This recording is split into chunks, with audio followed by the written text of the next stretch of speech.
Hi, Samla.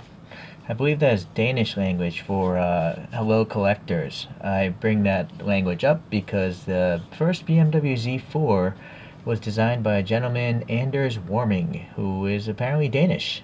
That's what Wikipedia is telling me. Hopefully I'm correct, or hopefully the Wikipedia is correct.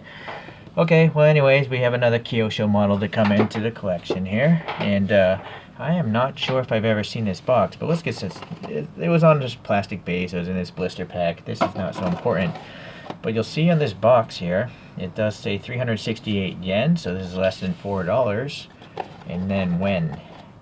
2005, so it's a pretty old model now. There's probably going to be some paint rash. But look at this, we got some cool cars that I'm apparently going to have to track down at some point in time. I need this. I have one of these. I think Mini GT's Alpina version might be better than that. I don't care about SUVs. I'll try to get that. I have this today. Not so high on my list of priorities. Okay, but anyways, if you like Beamers, you might want to track these down yourself. Alright, it came with this card here. Let's see if we can guess what's going on.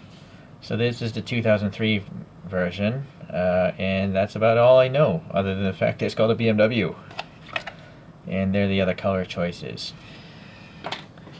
Okay, it's just one screw holding the thing on.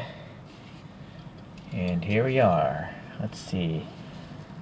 I remember I went to school with a girl that had one of these things. So I'm guessing her family was quite affluent, but that girl wanted nothing to do with me. That's I think I was a little too low class. Oh well, that's fine. Okay, well, anyway, the model looks pretty comparable. Yeah, alright, let's take a closer look here. So the Z series of cars from BMW dates back way till I think the Z1, which is from 1989.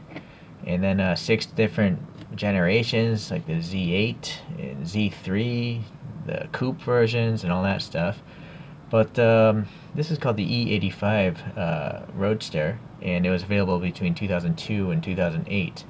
They would have been inline 6s, 2.5 to 3.2 liters, but even later they came out with just an inline 4, I guess for, fuel consumption reasons in certain countries.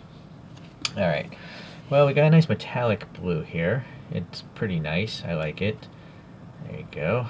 Alright, the wheels here, they do look like that first photograph, except, Kyosho filled in the little air gap between the spokes there. So, I kind of feel like they had to do that. If there was air passing between these spokes, you could crush this wheel pretty easily with your fingers. So, they had to have a little bit of durability. But the rest of it's all hollow. Look, between the spokes, a lot of air passing there, so that's kind of neat. No brakes though. Look at that, we got the little logo here. Looks pretty good. And what kind of engine is in this model? I'm gonna guess that's a 3-liter, right? Maybe that says 3.0i. What? That's weird. Maybe, I don't know. It doesn't really look like a 3. What about this side? Sorry. All right, so that's better. It is a 3-liter. Okay. So the BMW, propeller there looks alright. It's not 100% legible, but you gotta remember, this is a dental pick. So that B is really, really small. It's like a piece of pepper stuck in your teeth. Okay. Yeah, alright.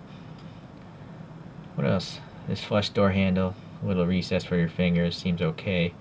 Going around to the front, we got the clear plastic headlights in there looking pretty good because you got this separated orange color there. It's really well done. I mean, it's not paint. It's literally, I think, transparent orange because you can see a little bit of casting behind it.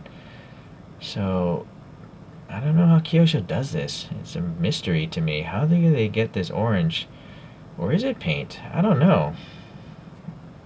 Maybe there is orange paint there.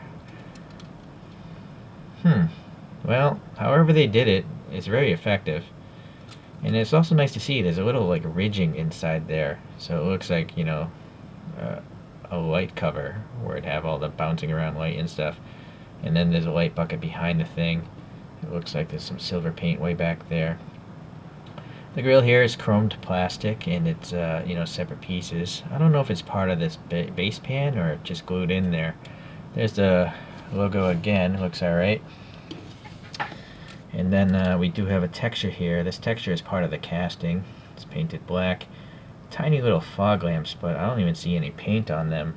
It would have been nice to have a little silver there. Okay, so on the bottom here, we got what the vehicle is. It's riveted together, being an earlier Kyosho.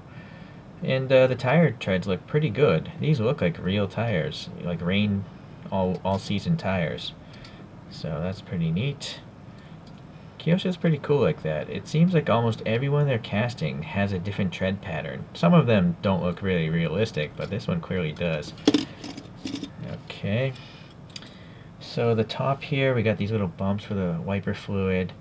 The wipers are just part of the plastic molding, but they're black. And then obviously that's all painted black, so that's good. Never any reflectivity on the mirrors, or usually there's almost never color inside their black interiors, but the details are there. Just hard to see sometimes. And then, okay, let's go around to the back.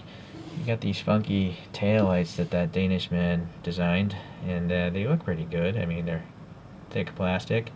Looks like a clear backup and the orange turn signal. Just tiny little blips of exhaust. They're really small. Okay.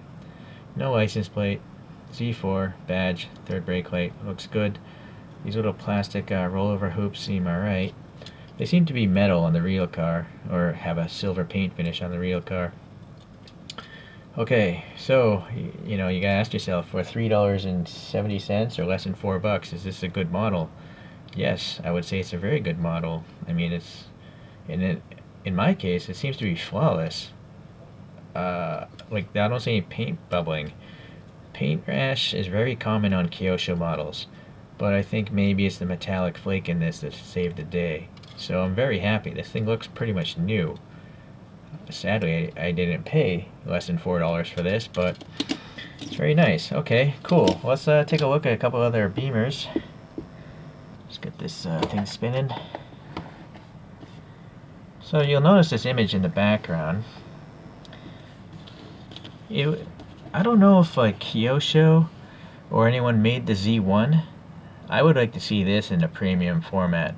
That was a cool little car. I remember reading about that in magazines and stuff as a kid or young adult, and I think that's cool. I'm not really a big fan of the Z3, but I found the coupe. It was so ugly that I would like to see that in 1/64 scale as well. That would be pretty neat.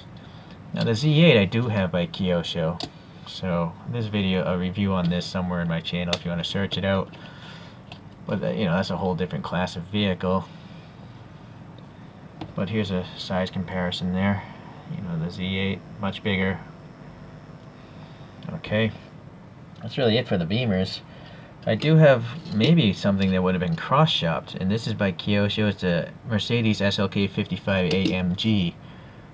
Well, price-wise, I think it's a whole different category, the AMGs, but general proportion-wise, it's conceivable that you'd be shopping an SLK versus a Z4.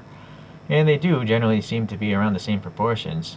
It's just a relatively small two-seater for a German car, at least. Okay. So not much to compare to today.